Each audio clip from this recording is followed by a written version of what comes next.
Recovery and relapse. Many people think that recovery is simply a matter of not using drugs. They consider a relapse a sign of complete failure and long periods of abstinence a sign of complete success. We in the recovery program of Narcotics Anonymous have found that this perception is too simplistic. After a member has had some involvement in our fellowship, a relapse may be the jarring experience that brings about a more rigorous application of the program. By the same token, we have observed some members who remain abstinent for long periods of time whose dishonesty and self-deceit still prevent them from enjoying complete recovery and acceptance within society. Complete and continuous abstinence, however, in close association and identification with others in NA groups, is still the best ground for growth. Although all addicts are basically the same in kind, we do, as individuals, differ in degree of sickness and rate of recovery. There may be times when a relapse lays the groundwork for complete freedom. At other times, that freedom can only be achieved by a grim and obstinate willfulness to hang on to abstinence come hell or high water until a crisis passes. An addict, who by any means can lose, even for a time, the need or desire to use, and has free choice over impulsive thinking and compulsive action, has reached a turning point that may be the decisive factor in his recovery. The feeling of true independence and freedom hangs here at times in the balance. To step out alone and run our own lives again draws us, yet we seem to know that what we have has come from dependence on a power greater than ourselves and from the giving and receiving of help from others in acts of empathy. Many times in our recovery, the old bugaboos will haunt us. Life may again become meaningless, monotonous, and boring. We may tire mentally in repeating our new ideas and tire physically in our new activities, yet we know that if we fail to repeat them, we will surely take up our old practices. We suspect that if we do not use what we have, we will lose what we have. These times are often the periods of our greatest growth. Our minds and bodies seem tired of it all, yet the dynamic forces of change or true conversion deep within may be working to give us the answers that alter our inner motivations and change our lives. Recovery as experienced through our 12 steps is our goal, not mere physical abstinence. To improve ourselves takes effort, and since there is no way in the world to graft a new idea on a closed mind, an opening must be made somehow. Since we can do this only for ourselves, we need to recognize two of our seemingly inherent enemies, apathy and procrastination. Our resistance to change seems built in, and only a nuclear blast of some kind will bring about any alteration or initiate another course of action. A relapse, if we survive it, may provide the charge for the demolition process. A relapse and sometimes subsequent death of someone close to us can do the job of awakening us to the necessity for vigorous personal action. We have seen addicts come to our fellowship, try our program, and stay clean for a period of time. Over time, some addicts lost contact with other recovering addicts and eventually returned to active addiction. They forgot that it is really the first drug that starts the deadly cycle all over again. They tried to control it, to use in moderation, or to use just certain drugs. None of these control methods work for addicts.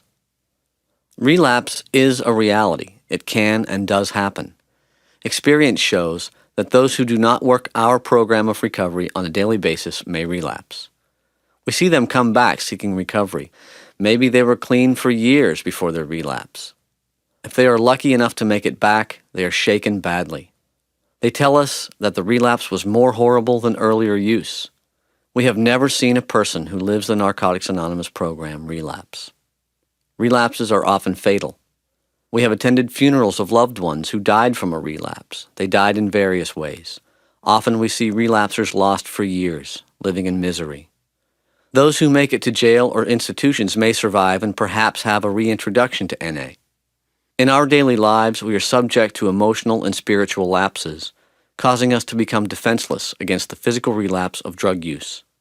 Because addiction is an incurable disease, addicts are subject to relapse. We are never forced into relapse. We are given a choice. Relapse is never an accident. Relapse is a sign that we have a reservation in our program. We begin to slight our program and leave loopholes in our daily lives. Unaware of the pitfalls ahead, we stumble blindly in the belief that we can make it on our own. Sooner or later, we fall into the illusions that drugs make life easier. We believe that drugs can change us, and we forget that these changes are lethal. When we believe that drugs will solve our problems and forget what they can do to us, we are in real trouble. Unless the illusions that we can continue to use or stop using on our own are shattered, we most certainly sign our own death warrant. For some reason, not taking care of our personal affairs lowers our self-esteem and establishes a pattern that repeats itself in all areas of our lives.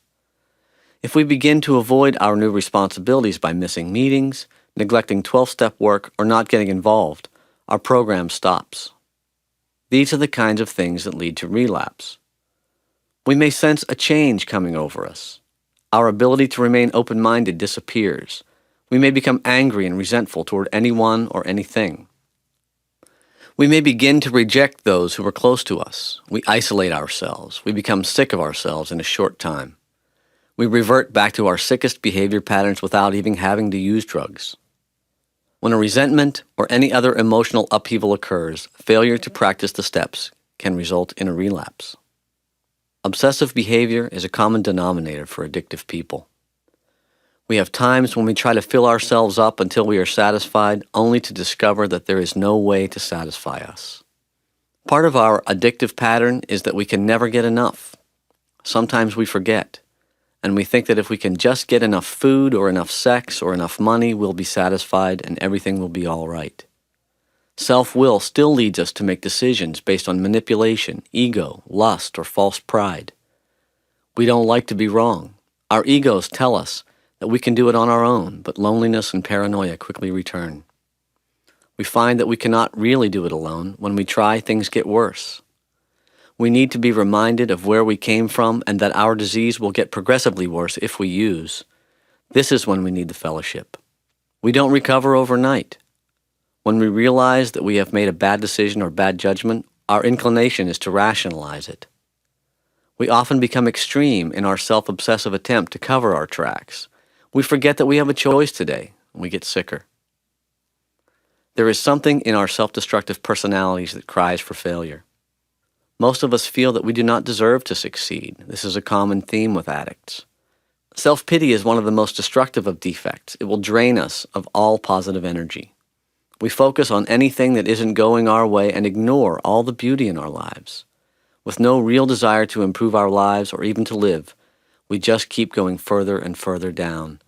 Some of us never make it back. We must relearn many things that we have forgotten and develop a new approach to life if we are to survive.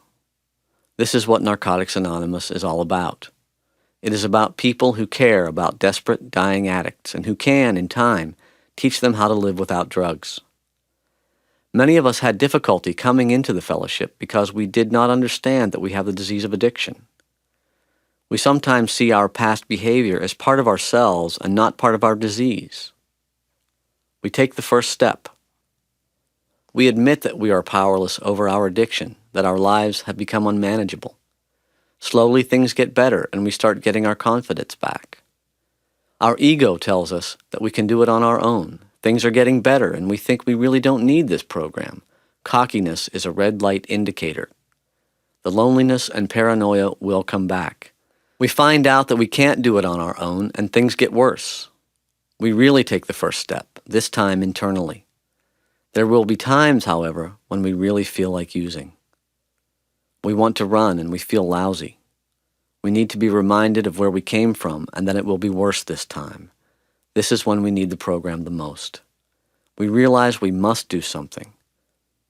When we forget the effort and the work that it took us to get a period of freedom in our lives, a lack of gratitude sinks in and self-destruction begins again. Unless action is taken immediately, we run the risk of a relapse that threatens our very existence. Keeping our illusion of reality, rather than using the tools of the program, will return us to isolation.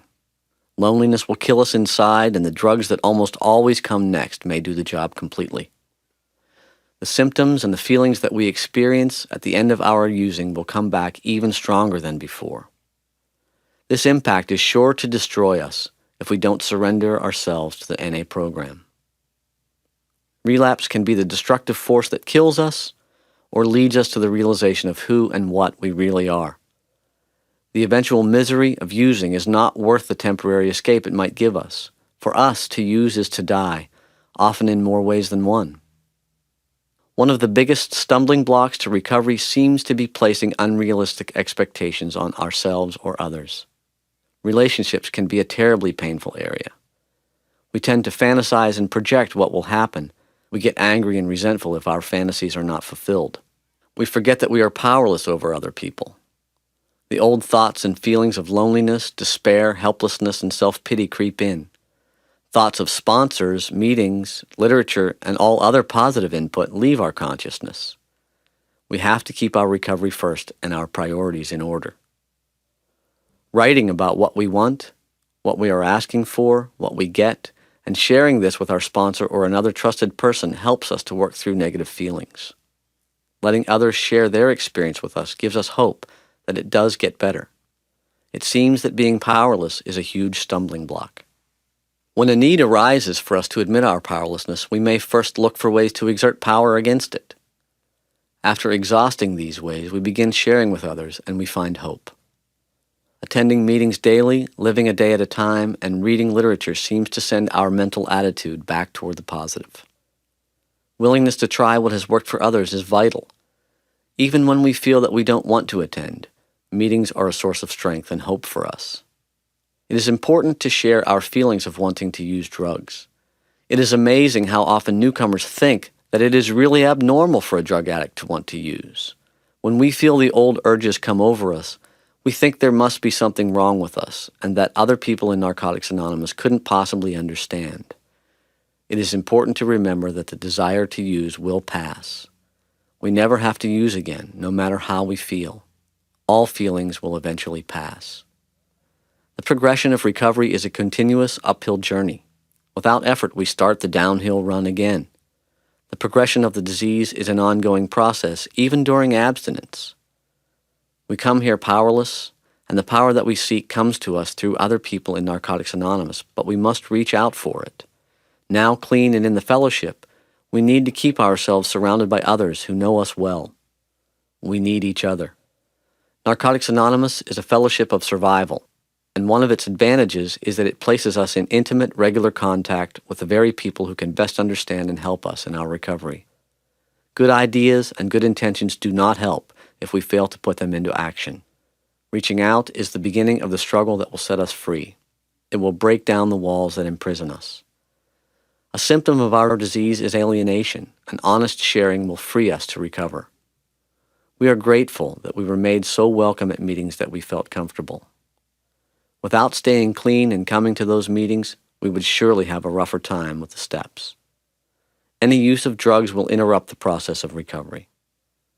We all find that the feeling we get from helping others motivates us to do better in our own lives. If we are hurting, and most of us do from time to time, we learn to ask for help. We find that pain shared is pain lessened. Members of the fellowship are willing to help a relapser recover and have insight and useful suggestions to offer when asked. Recovery found in Narcotics Anonymous must come from within, and no one stays clean for anyone but themselves. In our disease, we are dealing with a destructive, violent power greater than ourselves that can lead to relapse. If we have relapsed, it is important to keep in mind that we must get back to meetings as soon as possible. Otherwise, we may have only months, days, or hours before we reach a threshold where we are gone beyond recall. Our disease is so cunning that it can get us into impossible situations. When it does, we come back to the program if we can, while we can. Once we use, we are under the control of our disease. We can never fully recover, no matter how long we stay clean. Complacency is the enemy of members with substantial clean time.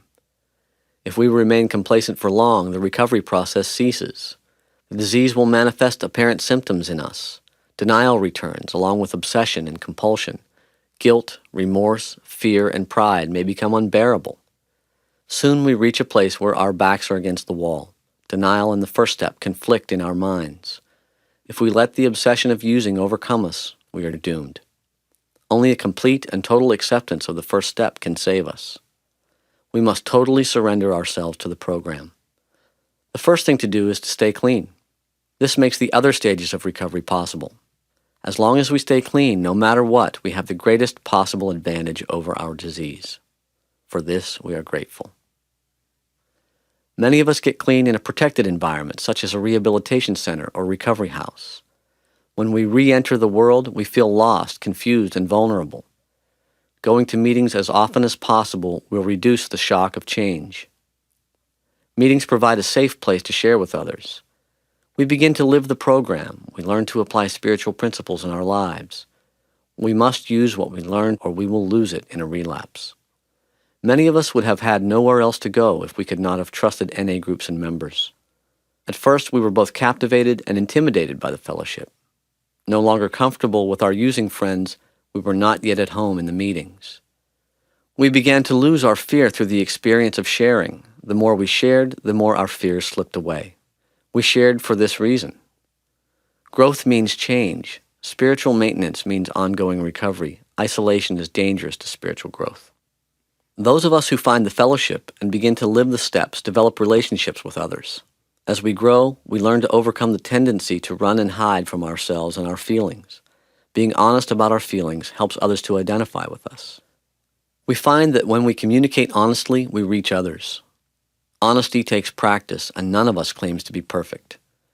When we feel trapped or pressured, it takes great spiritual and emotional strength to be honest.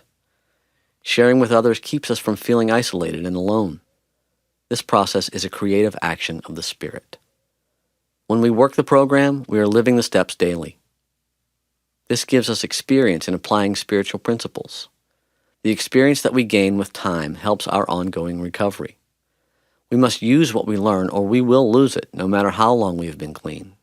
Eventually, we are shown that we must get honest or we will use again. We pray for willingness and humility and finally get honest about our mistaken judgments or bad decisions. We tell those we have harmed that we were to blame and make whatever amends are necessary. Now we are in the solution again. We are working the program. It becomes easier to work the program now. We know that the steps help prevent relapse. Relapsers may also fall into another trap. We may doubt that we can stop using and stay clean. We can never stay clean on our own. Frustrated, we cry, "I cannot do it." We beat ourselves as we come back into the program. We imagine that our fellow members will not respect the courage it takes to come back. We have learned the utmost respect for that type of courage. We applaud heartily. It is not shameful to relapse. The shame is in not coming back. We must smash the illusion that we can do it alone. Another type of relapse happens when being clean is not the top priority. Staying clean must always come first. At times, we all experience difficulty in our recovery. Emotional lapses result when we don't practice what we have learned. Those who make it through these times show a courage not their own. After coming through one of these periods, we can readily agree that it is always darkest before the dawn. Once we get through a difficult time clean, we are given a tool of recovery that we can use again and again. If we relapse, we may feel guilt and embarrassment. Our relapse is embarrassing, but we cannot save our face and our ass at the same time. We find that it is best to get back on the program as soon as possible. It is better to swallow our pride than to die or go permanently insane. As long as we maintain an attitude of thankfulness for being clean, we find it is easier to remain clean. The best way to express gratitude is by carrying the message of our experience, strength, and hope to the still suffering addict. We are ready to work with any suffering addict. Living the program on a daily basis provides many valuable experiences. If we are plagued by an obsession to use, experience has taught us to call a fellow recovering addict and get to a meeting.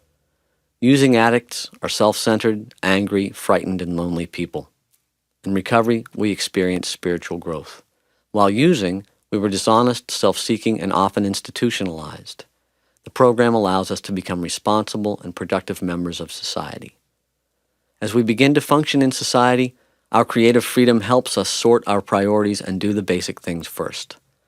Daily practice of our 12-step program enables us to change from what we were to people guided by a higher power. With the help of our sponsor or spiritual advisor, gradually we learn to trust and depend on our higher power.